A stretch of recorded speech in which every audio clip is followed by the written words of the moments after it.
Thank you so much for joining us today. I'm Sam and I moderate these presentations. And in just a second, we'll be joined by Wesley Boudreau, one of our financial advisors.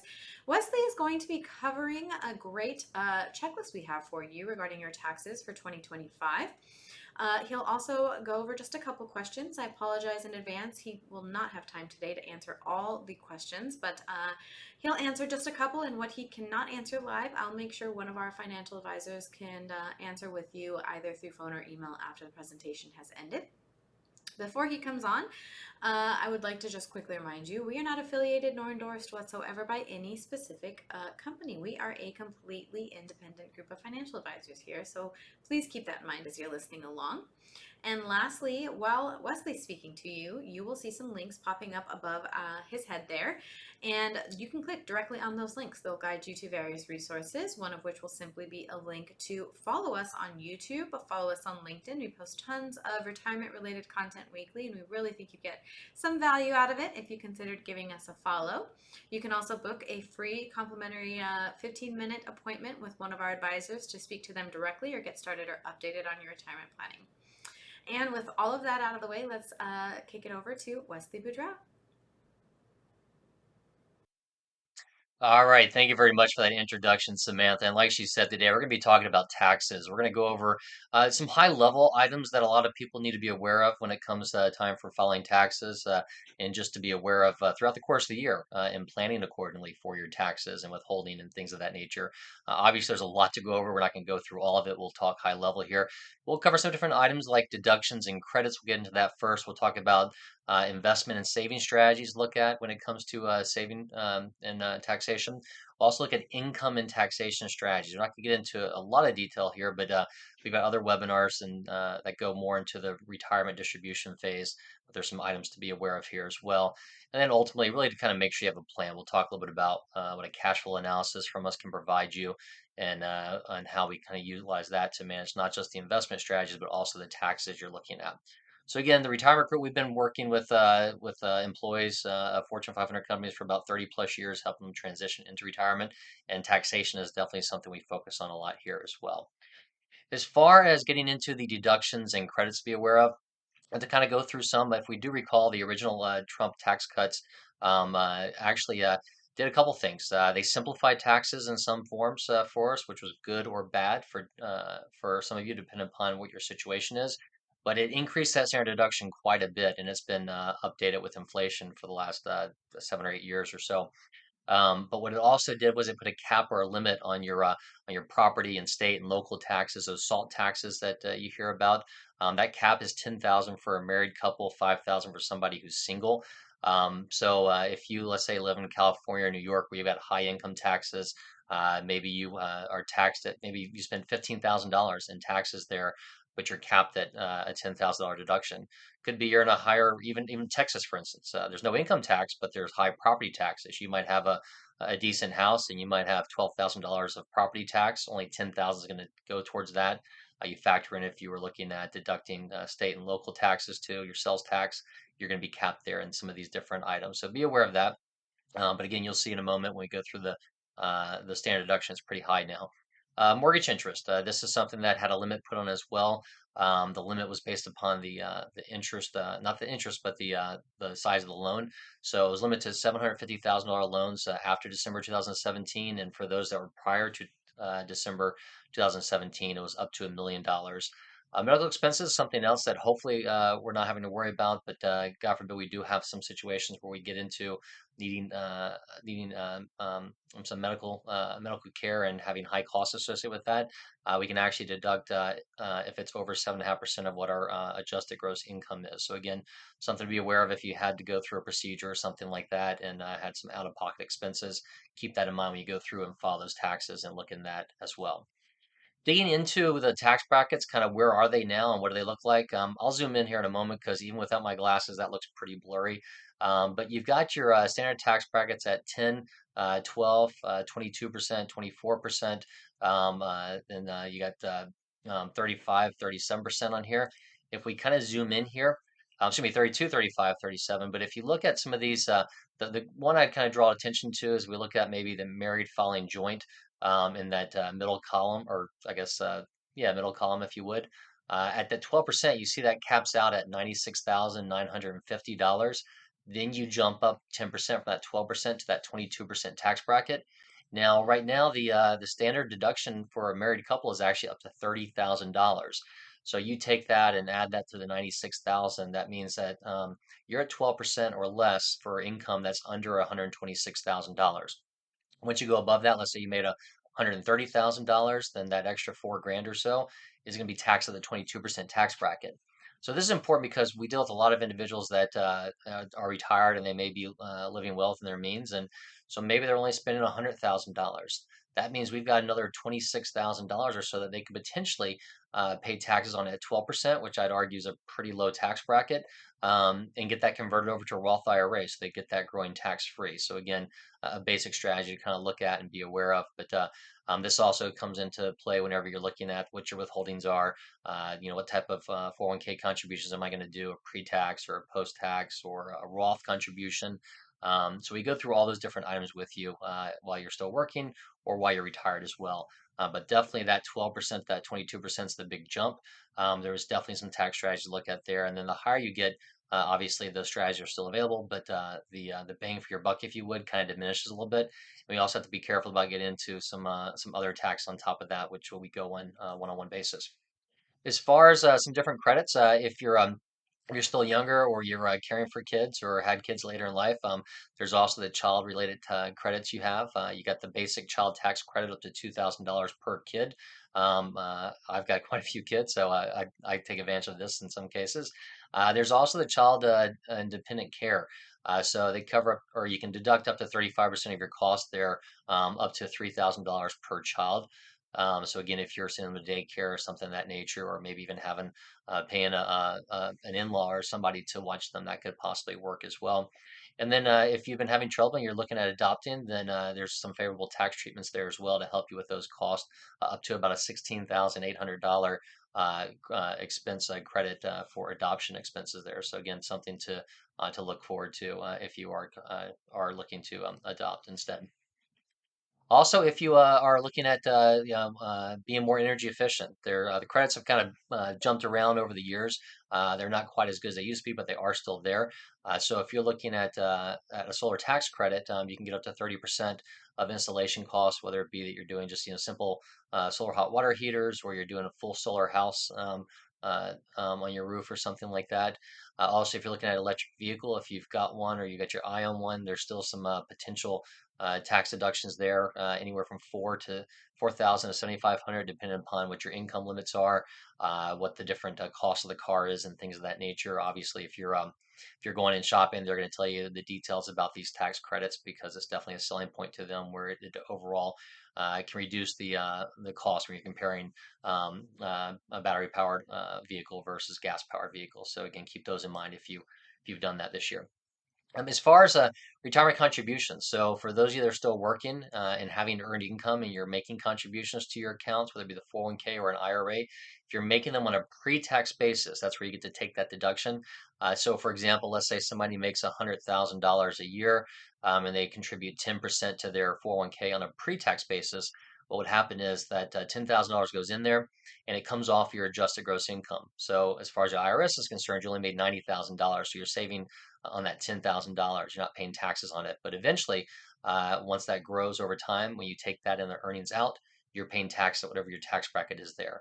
The expectation was always to have lower tax brackets in retirement. So again, that may or may not be the case. We never know because tax brackets can change. Maybe you've done a really good job and you've built up a bigger nest egg than you thought. You might have higher income in retirement. So again, things to be aware of and look at there. If you're doing post contributions after tax or Roth, you're not going to get that deduction. For an IRA, you also can still potentially, based upon income limits, make contributions there. Oh, I'm sorry. So going back to the 401k, the limits have been bumped up again. 23,500 is the max for pre-tax and Roth contributions to a 401k. If you're over 50, there's an additional $7,500 there, so you can get a full $31,000 in there if you can afford that.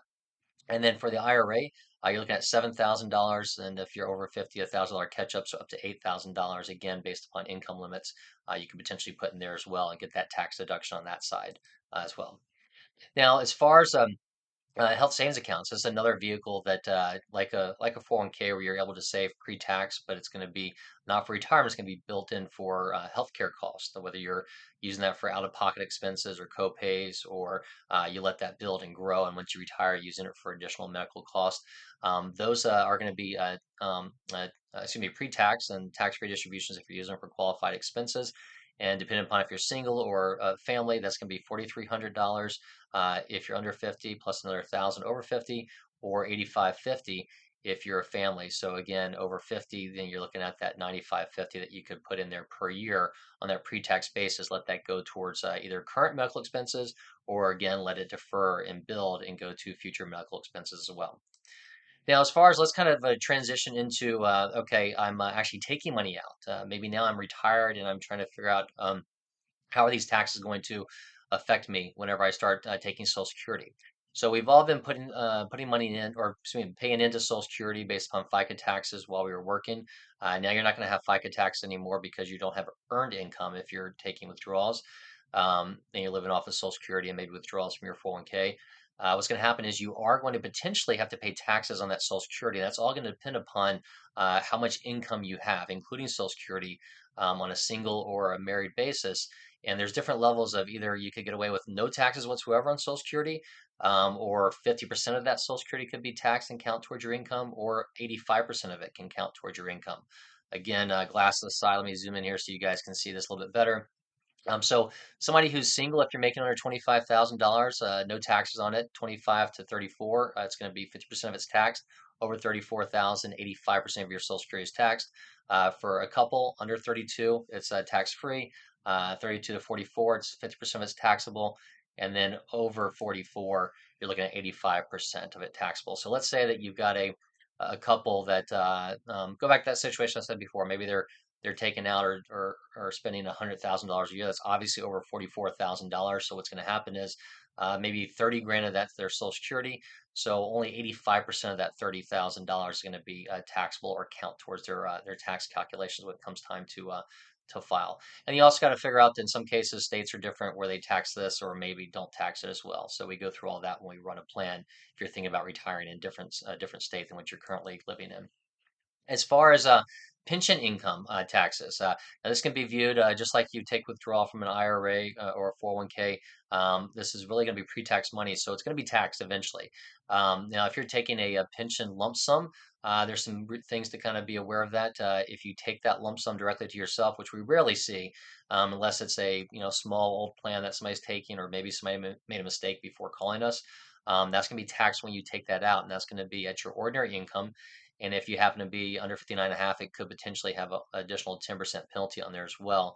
Now, if you take that pension lump sum and roll it over to an IRA, which is what we tend to see 99 times out of 100, maybe 999 times out of 1,000, you're going to actually defer those taxes. You're going from like to like, an ERISA tax deferred plan over to another qualified tax deferred plan. So you're no paying tax till you physically take that money out to yourself.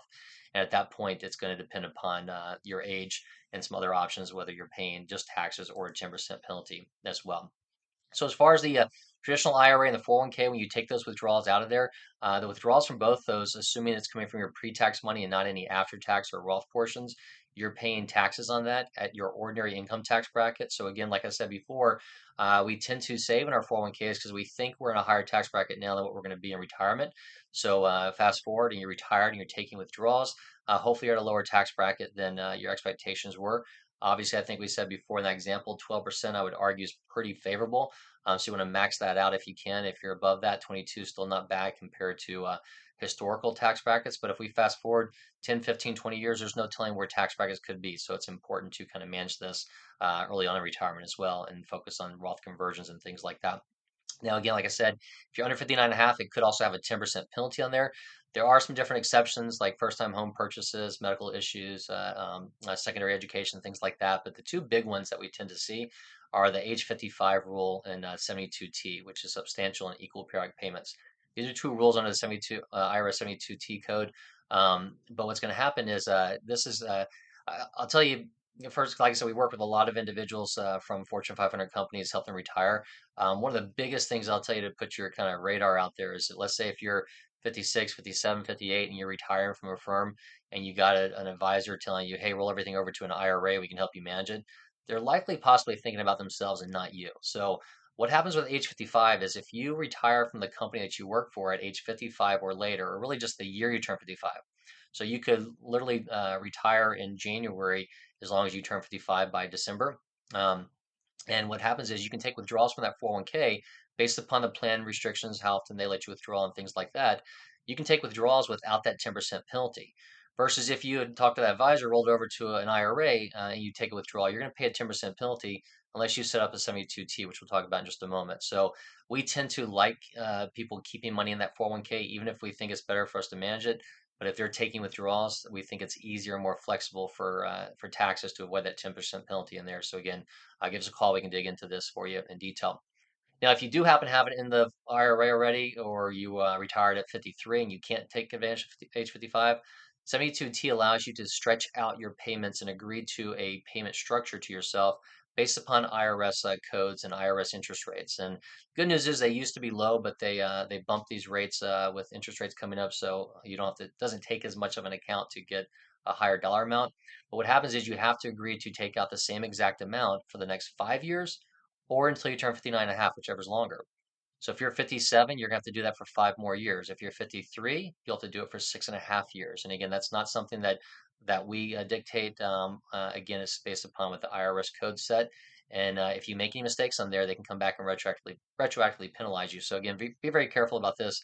We can go into all the ins and outs on that and pros and cons with you as well, because we've done it extensively. But you want to make sure you work with a firm that has that expertise, because if you do make a mistake, it can come back to haunt you quite a bit. Now, as far as managing taxable accounts, this is money that is not your 401k or IRA. Maybe it's a stock brokerage account that you've saved in. Maybe it's even just a bank account that you've got after tax savings in. What's going to happen is the interest from that's going to be treated as ordinary income because you're getting that interest posted within a year, so it's taxable. So again, CDs, money markets, things like that. If you've got investments in stocks, bonds, mutual funds, typically what's going to happen is they could kick off dividends and/or capital gains.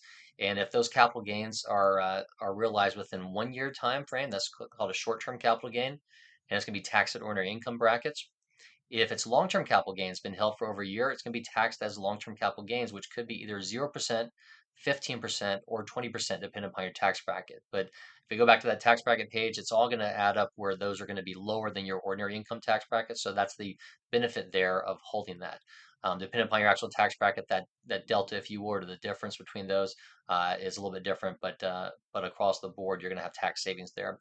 And then taxable accounts, they offer the advantage of also having no required minimum distributions. So just like a Roth IRA, no required minimum distributions at this time.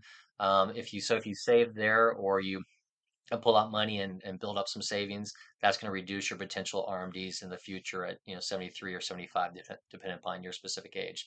And like I said before, we get into cash flow planning and go into the retirement distribution phase to really show you how like a Roth conversion over time can help you out. But really between retirement, let's say it's 60, 65, and RMD age of 73 or 75, there's a lot of different planning we can help you out with there. So what about withholding and payments? While you're working, you fill out your forms and you have your standard withholding and take them. And so at the end of the year, you tend to either pay a little bit or get a little bit back in taxes. Usually, you still do the same thing when you're retired. It's not just there's not a simple solution to it. So what's going to happen is you need to kind of estimate or figure out your taxes. We can go through and help you with that as well to determine what your potential withholding would be. So very simply put, let's say if somebody was in the looked like they were going to be that 12% tax bracket. So they'll be in the 12%. It's pretty simple. Withhold 12%, but in reality, there's a 10% and a 12%. So your average tax bracket might be 11% or 11.3 or something like that. So, but if you're withholding that 10 to 12%, you'll probably be in good shape there. You want to make sure you keep those withholdings up to date, so you're not underpaying and run the risk of underpayment penalty. And you also don't want to overpay and give the IRS interest-free loans. You don't want to overpay too much. A lot of people say, "Oh, it's great. I get my tax when I do my tax, I get my refund." That's your money. That's money you gave the IRS interest free. So keep that in mind if it's a large refund you're getting. Um, and then as far as if you're not making consistent distributions, you got other self-employed income or rental properties, things like that. Make sure that you are doing quarterly taxes, so you're keeping up to date with that and not underpaying and and being subjected to potential penalties there as well. So let's kind of go through again. Like I said before, we've covered some topics. There's no way this is nearly everything you need to be aware of when it comes to tax time, but these are some kind of key topics. And I'd go back to the aspect of really that transition from working to retirement. Just let us walk you through that, and we'll kind of go through some of those things to be on the lookout for. It's a lot easier in retirement, unless again you've got multiple properties in different states and things like that. But if you've just retired, roll over to an IRA, and you're working with a retirement group or somebody else managing those, it's not too difficult on the taxes. But there's definitely some strategy to look at for long-term planning there. So that checklist. We talked about deductions, the SALT taxes, property taxes, mortgage interest deductions up to the 750 or $1 million mortgage, the 401k and IRA contributions that you're looking at there, credits, the child tax adoption credit, child dependent care credits, solar tax if you're going solar, electrical vehicle taxes. We talked about the savers credit there. I don't think we had that in there. I apologize. And then as far as things that are taxed, we talked about the tax on Social Security again, 0%, 50% of it, or 85% of it's going to be taxed. Again, that's not the tax rate; it's what portion of it is taxed. How your pension could be taxed. Again, if you're taking that pension as an annuity and it's coming out to you, that's always going to be taxed to you at ordinary income. If you roll it over to an IRA, there's no tax till you physically take that out. But if you were to take the pension as a lump sum, it's taxed at that year. And then the 401k or an IRA, again, you're paying tax on it as you take it out. Okay. And like I said before, and I've kind of alluded to it, really the best way to really check on this situation is to run a cash flow analysis or a financial plan with us. This is all complimentary. We do this all day long with clients and prospects, but honestly, right now, about 3/4 of Americans over 50 don't even have a written plan. If you can spend about 10 to 15 minutes with us gathering some basic data on your assets and your spending and things of that nature, we can run a detailed financial plan for you, have it ready within about a week probably, and sit down and go through that with you to show you, okay, here's where you stand. Maybe you're saying, hey, Wesley, I want to retire at 60, but I'm not eligible for Social Security until 62. Is that something I can do? We can run through that plan and tell you here's what it would look like, not just now, but how it plays out in 20, 30, 40 years. Here's what would happen if you worked a couple more years till 62. Here's what would happen if you deferred Social Security to full retirement age. We can go through all those different scenarios with you. So just reach out and let us know. We'll be happy to go through that with you. So I know we didn't jump into the beginning, but just a quick refresher if you haven't been on one of our webinars, who the retirement group is. Again, we are an investment advisory firm that specializes in working with corporate employees, helping them transition into retirement. We've been doing this for about 30 years with various Fortune 500 companies. And we also we're part of Wealth Enhancement Group, which is a large registered investment advisory firm. Got a little bit over $100 billion under management, about 100 plus offices throughout the United States. So rest assured, if you need to sit down with one of us, we can likely accommodate you there. But a lot of our advisors on the corporate side or on the corporation side tend to focus on anywhere from 3 to 10 different companies. So that way you've got a deep understanding of your specific company plans inside and out. So if you have questions on your 401k, excuse me, if you have questions on your 401k, or you've got, I sincerely apologize about that. You've got questions on your 401k, or you've got questions on your pension plan, or you've got questions on life insurance continuation, or your medical plans, things of that nature. We can dig into all of that information for you. So just reach out, let us know, and we'll be happy to help you on that. And like I said before, that complimentary cash flow analysis, take us up on that. If you haven't done one in the last year or two, and we've done one before, reach back out to us. Obviously, some things have changed as far as interest rates and the markets as well there. So, and with that, I'm going to kind of wrap this up. I do think we had 2 questions come through that I'll knock out. If we have any more, we'll try and get back to you on those. But if you do have any questions for us, you can use these QR codes I'll leave on the screen to get into both our LinkedIn page and to schedule an appointment with myself or one of the other advisors. The LinkedIn page will let you get some more specific company information if you want to follow along with your company details, updates on new webinars, going over different items, things of that nature as well. You can reach us at info@theretirementgroup.com, and you can always call us at 800 900 5867. Okay, so the first question I have coming here is it better to take withdrawals from my 401k or take them from an IRA? Okay, this is actually, it's a pretty good question. It's one that we talk about all the time, especially under fiduciary rules, and transitioning an account from a 401k to an IRA. I'd say 9+ times out of 10 when somebody retires, they tend to roll over their 401k to an IRA because there's a lot more flexibility as far as investment choices, but also on the taxation. It's not going to change the taxes for you unless, again, let's say that individual that asked that question is 57. Then I'm probably going to tell them, no, you don't want to roll it over to an IRA just yet because we can take withdrawals from your 401k if you need them um, on that post 55 rule. So with a no 10% penalty, whereas if we moved it to an IRA, we could still avoid the 10% penalty, but we have to do that 72T I talked about and set up for 5 years. So it's a little bit more complicated. But generally speaking, like I said, a lot of times people roll over to an IRA because there's a lot more investment choices. But as far as the taxes in a 401k, most of the time, if you take withdrawal, there's an automatic withholding of 20%, which is good for a lot of people because it helps them withhold, especially if you're in that 22% tax bracket. But like I said, a lot of people might be in that lower 12% bracket. So let's say you take out 50 grand in a year and they're withholding 20%, so $10,000, but you're only in that 12% tax bracket, and that's a good chunk of money that's going to the IRS interest free that you have to wait until you file your taxes to get back. So I'd argue get that over to an IRA and actually withhold the 12% in line with what your actual tax bracket is. So that's one thing to think about in that aspect. But again, it's going to be a case by case situation. Generally speaking, the IRA is going to be more flexible than what the 401k is. But again, there are some pros and cons to look into with that. Um, Another question in here: if I do a Roth conversion, how does that affect my taxes? Okay, I actually I mentioned some Roth conversion strategies, or kind of touched on them a little bit. That is definitely something to be aware of, and a lot of times we've seen people make mistakes and not thinking about that. Let's assume that I'll have to give an example. So let's assume that I think I said before somebody may be making $100,000 a joint couple. They're in that 12% tax bracket. They've got another 26 grand or so they could go before they get to that 22. So in their case, it's kind of simple. It might be, well, let's just take out 25,000 a year and convert that over to a Roth IRA. We'll pay that 12% tax bracket. So not that big a deal. It's going to be kind of in line with what their withholdings probably already were. But let's say that you want to do a larger Roth conversion and you said, hey, I'm going to max out the 20, not the 22, but the 24% bracket before I jump up into 32. Maybe you took out 100 or $200,000 and converted that to a Roth IRA. So now what's happening is the question is, are you converting that and then paying the tax out of pocket, or are you taking the taxes out in that conversion?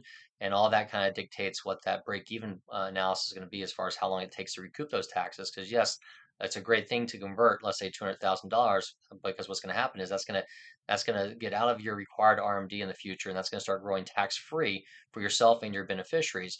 But in that case, instead of being maybe in that 12% tax bracket, now you're in that 24% with a good chunk of that and 22% with a good chunk of it. So again, you want to make sure that you are withholding appropriately, or you have outside assets in order to take care of that. So hopefully that kind of gives a little bit of it. Another thing to be aware of too is depending on your age. We've seen this a lot. People make mistakes and they don't review it with us prior is you could jump up and be affected by IRMA taxes, which is for Medicare taxes. If you've got a higher threshold, you're going to pay a higher premium on some of your Medicare deduct your Medicare payments. So be very careful about that as well. So that's another aspect to think about in larger Roth conversions. Just give me a call. We can kind of go through these on a one-on-one basis and give you a full breakdown of what your break-even analysis is and how everything can kind of play out there as well. So again, I want to thank everybody for taking some time with us today. We hope you have a great rest of the day. And if you have any questions, just simply call us at 800-900-5867. Thank you and have a great day.